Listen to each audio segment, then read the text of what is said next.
Hello dear aspirant, welcome to Vinay classes.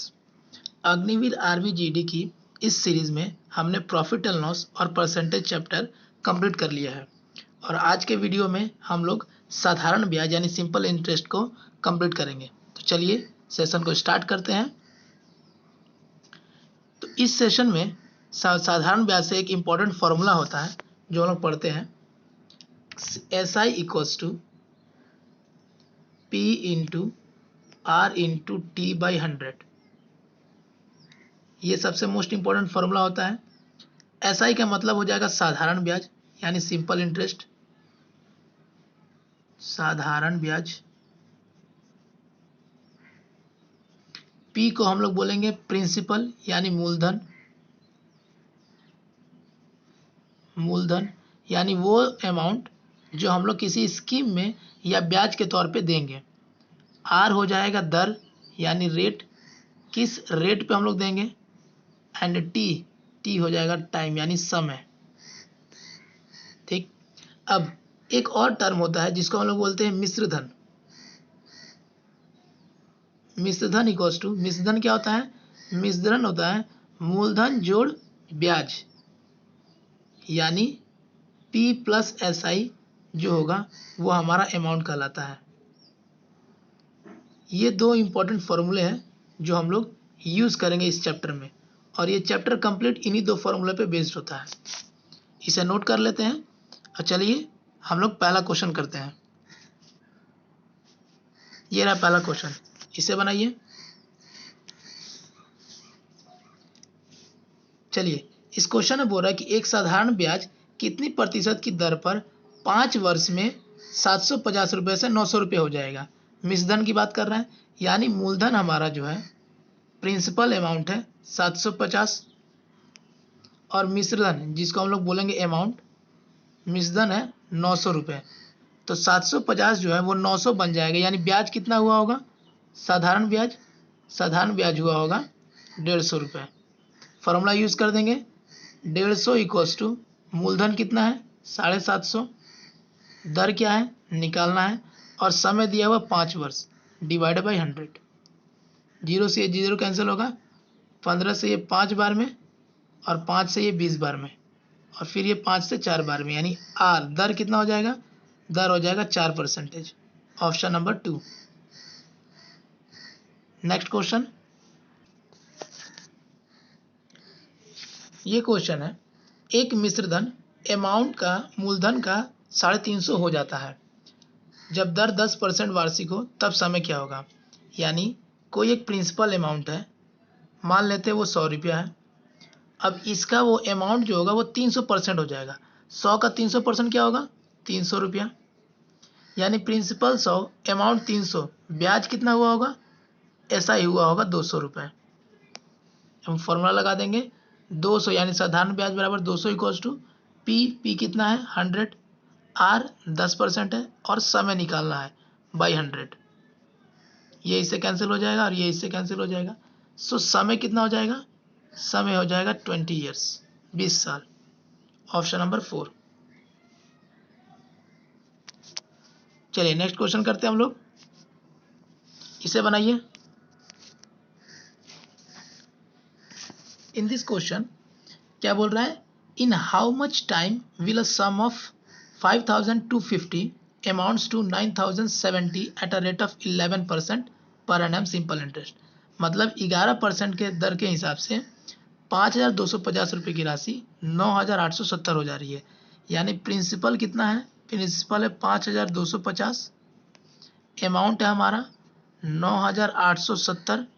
सो ब्याज निकालने के लिए क्या करेंगे?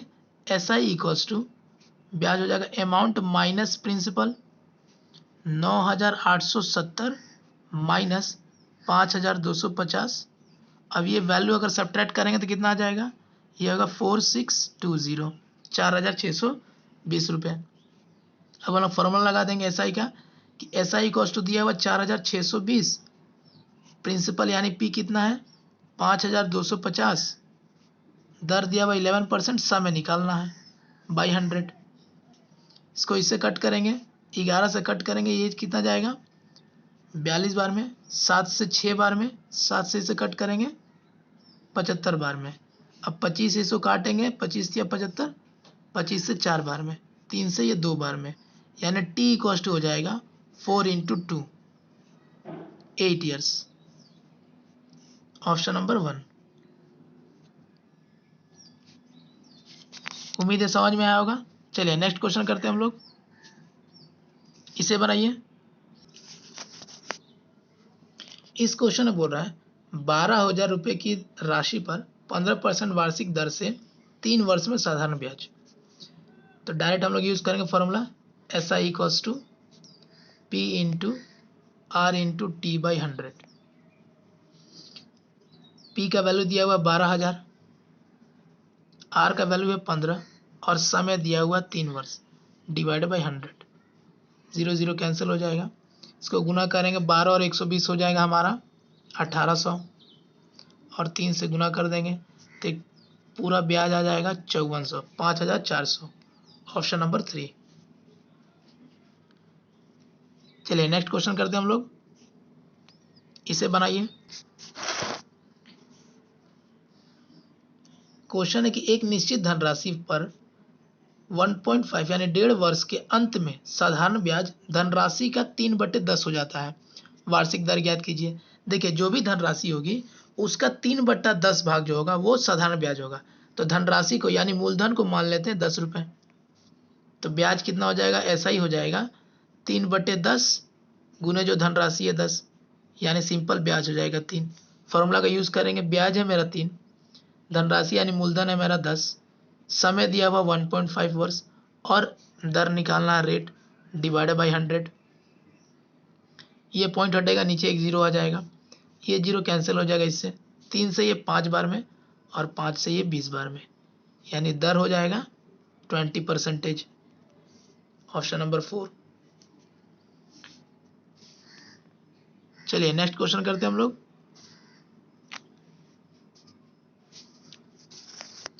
क्वेश्चन बोल रहा है 7 वर्ष की अवधि के बाद निवेश किए मूलधन यानी प्रिंसिपल अमाउंट और मिश्र धन अमाउंट का रेशियो दिया हुआ 10 और 17, यानी मूलधन P हमारा 10 रुपये है, अमाउंट है हमारा 17 रुपये, तो ब्याज कितना होगा, ऐसा ही हो जाएगा 7 रुपये का। हम लोग को क्या निकालना है, दर ज्ञात करना है। तो फॉर्मूला यूज कर देंगे 7 इक्वल्स टू मूलधन है हमारा 10, दर निकालना है, समय कितना दिया हुआ 7 वर्ष दिया हुआ है, डिवाइड बाई 100। ये कैंसिल और ये इससे कैंसिल, R बराबर डायरेक्ट 10%। Option number 4।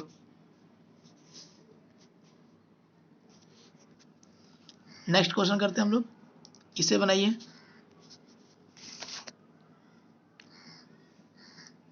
इस क्वेश्चन में है कि an amount in 4 years become 25,000 and in 10 years at a certain rate of simple interest it will become 55,000, find the rate of applied. यानी कोई मूलधन है जो 4 वर्ष में 25,000 हो जा रहा है और 10 वर्ष में 55,000 हो जा रहा है। ठीक,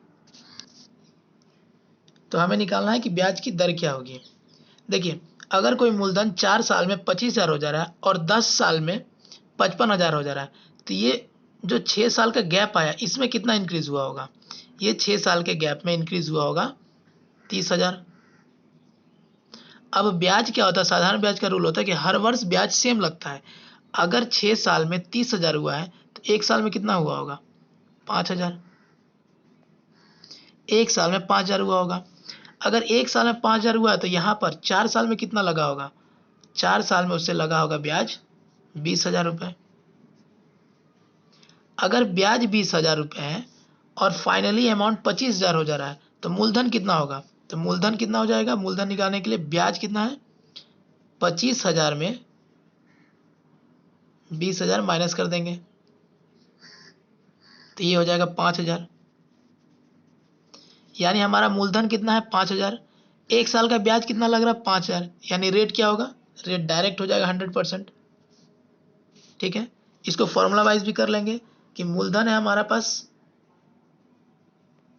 5,000, ब्याज भी था हमारे पास 5,000, दर कितना है निकालना है, समय 1 साल बटे 100। ये इससे कैंसिल हो जाएगा, तो रेट क्या हो जाएगा, डायरेक्ट 100%। ओके, चलिए ये आपका नेक्स्ट क्वेश्चन, इसे बनाइए। क्वेश्चन है, यदि 600 रुपये पर 4 वर्ष के लिए साधारण ब्याज और 600 रुपये पे 2 वर्ष के लिए साधारण ब्याज एक साथ मिलकर 180 रुपये हो जाता है, तो ब्याज की दर ज्ञात करते हैं। देखिए 2 केस दिया हुआ है। पहला केस में दिया हुआ है कि ब्याज आपका कब होगा, ब्याज हो जाएगा 600 रुपया मूलधन है, दर मान लेते हैं कि R% है, और समय दिया हुआ 400। इसको सॉल्व करेंगे तो यह हो जाएगा, पहला जो ब्याज हो जाएगा वो हो जाएगा 24R। दूसरे केस का ब्याज कितना हो जाएगा, दूसरे केस का ब्याज हो जाएगा 600, दर रहेगा वही R, और समय दिया हुआ 2 वर्ष डिवाइडेड बाय 100, यानी ये हो जाएगा 12R।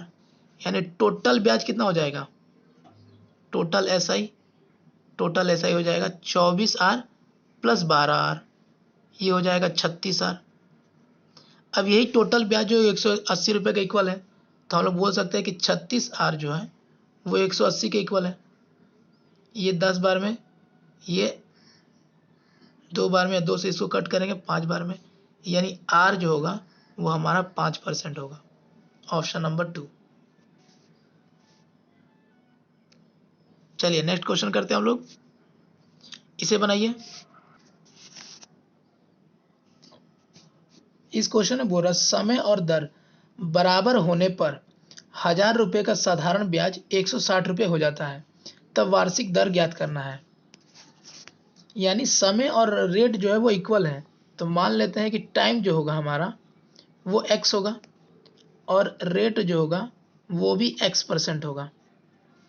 अब ब्याज दिया हुआ है, SI दिया हुआ है 160 रुपये, और मूलधन हमारे पास दिया हुआ है 1000 रुपये। हम लोग फॉर्मूला यूज़ करते हैं, SI इक्वल्स टू, डायरेक्ट हम लोग यूज़ करेंगे SI equals to P into R into T by 100। अब SI का वैल्यू दिया हुआ है 160, प्रिंसिपल अमाउंट दिया हुआ है 1000 रुपये, रेट कितना है x% और T कितना है x%, डिवाइडेड बाई 100। ये 100 से ये कैंसिल होगा, 10 से ये कैंसिल हो जाएगा, यानी फाइनल जो हमारे पास आंसर आएगा वो आ जाएगा 16 इक्वल्स टू x गुने x स्क्वायर हो जाएगा। x का वैल्यू निकालना होगा तो √16, यानी x का वैल्यू 4, यानी टाइम भी होगा हमारे पास 4 ईयर का, 4 साल, और रेट भी होगा हमारे पास 4% का, यानी ऑप्शन नंबर 2। चलिए नेक्स्ट क्वेश्चन पढ़ते हैं हम लोग, इसे सॉल्व कीजिए। क्वेश्चन है कि 450 रुपये की राशि को 4.5 वार्षिक ब्याज की दर से कितने समय के लिए लगाया जाए कि 81 रुपया ब्याज बने।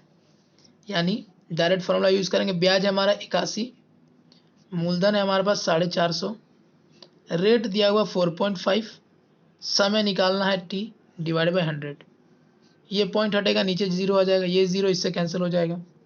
9 से 91, 9 पचे 45, 9 से इसको काटेंगे, 9 पचे 45, 5 पचे 25 से ये 4 बार में चल जाएगा, यानी T का वैल्यू कितना हो जाएगा, 4 ईयर्स।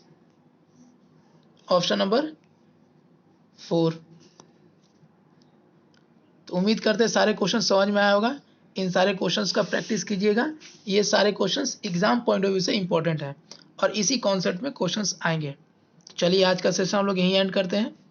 अगर सेशन अच्छा लगा होगा तो लाइक कीजिएगा और चैनल को सब्सक्राइब कीजिएगा, और अपने दोस्तों में इस चैनल को शेयर जरूर करें, जिससे आपके दोस्त भी इस चैनल के माध्यम से क्वेश्चंस को सॉल्व करके एग्जाम्स का बेनिफिट उठा सकें।